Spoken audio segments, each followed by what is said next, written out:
आज की हमारी कहानी है बेटी के बेटी की नखरे। नखरे। महक और मोहन के घर काफी सालों बाद एक बेटी होती है। वो उसे देखकर काफी खुश रहते। उस बच्ची की छोटी सी छोटी चीजों का ख्याल रखते।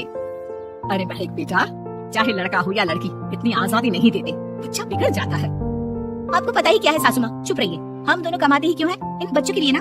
देखिए तो कैसे प्यारे प्यारे पैरों से चल रही है, कितनी प्यारी लग रही है। अब मैं क्या इसके पैर काट कर बेड पर बिठा दूं इसे? अरे मैंने ऐसा तो नहीं कहा। मेरे कहने का मतलब ये था कि बस करो ना माँ, क्या सारा दिन टोका चाकी करती रहती हो। अरे करने दो ना जो कर रही है।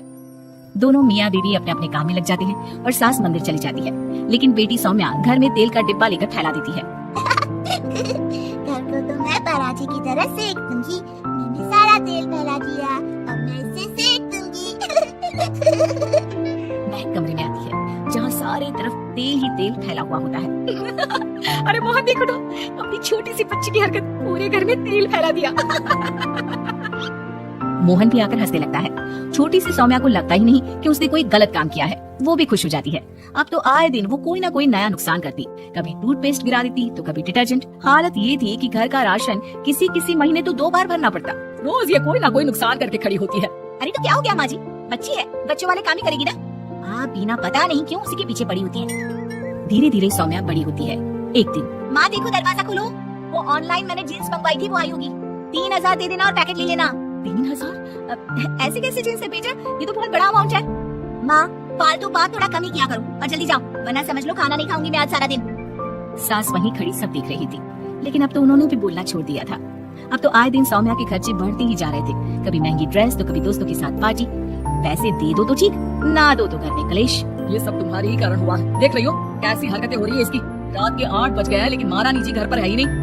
तभी सौम्या पड़ोस की लड़की के साथ वहाँ आती है। ओके बाय रोहन, कल फिर मिलेंगे, लव यू। ये क्या हरकत है सौम्या, आज तो तुमने हद ही पार कर दी। पापा कब से परेशान है। और ये लड़का कौन है? तभी पास खड़ी सास बोलती है, देखो महक, आज तक मैंने कहा नहीं था लेकिन मैं आज कहूंगी, क्योंकि ये मेरे घर का मामला है। मैं नहीं चाहती कि मेरे बेटे का खानदान खराब हो या फिर कोई हम लोगों के घर के लिए बात करे।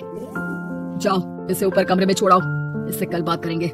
मॉम देखो ना दादी क्या बोल रही है, चुप कराओ ना इनको, जैसे हमेशा करा देती हो। महक को अपनी गलती का एहसास हो रहा था। वो चुपचाप खड़ी होती है। मोहन बेटी को अच्छे से कमरे में सुलाकर माँ के पास आता है। देखो ये लड़का ठीक नहीं है, अब तुम लोग इसकी शादी करवा दो। ससुराल वाले अपने आप देख लेंगे, शादी के बाद जिम्मेदारी पड़ेगी तो सब ठीक हो जाएगा। शादी अभी तो 25 की है, ये तो क्या 50 तक बैठाओगी?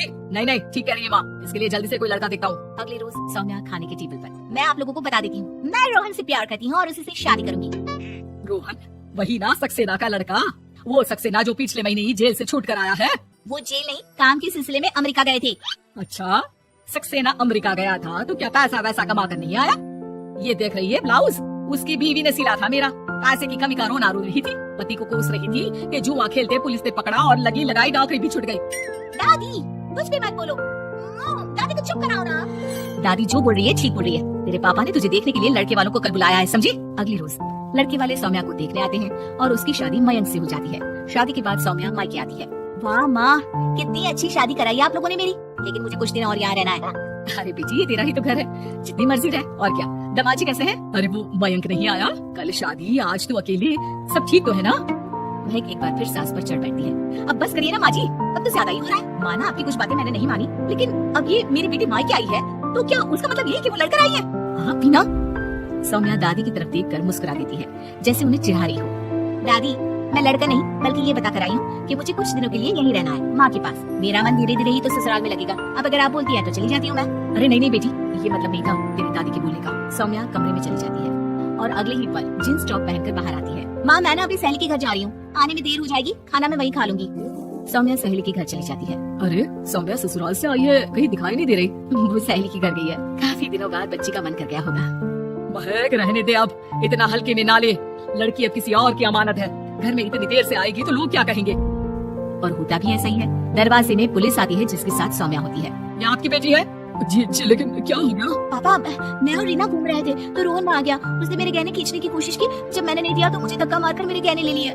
पापा मुझे माफ कर दो, मुझे ना मयंक के पास जाना है, आप उसे फोन कर दो, वो मुझे ले जाएगा। दादी आप ठीक कहती थी, वो अच्छा लड़का नहीं है। कोई बात नहीं बेटा, मयंक का फोन आया था, उसे तेरी याद आ रही थी, लेकिन वो तुझे भी अपनी जिंदगी जीने से नहीं रोकना चाहता था। मैं उसे बोल दूंगी कि वो कल तुझे लेने आ जाए। अगले दिन चलो सौम्या, मैंने आज रात की फिल्म की टिकट और 5 स्टार होटल में खाने के लिए टेबल बुक करनी है। फिर क्या, सौम्या खुशी खुशी अपने ससुराल चली जाती है और ऐसी वीडियो बड़ों देखने की के लिए सीख की प्लीज हमारा कीमत का चैनल पता चल सब्सक्राइब जाता है। करें, लाइक करें और शेयर जरूर करें। धन्यवाद।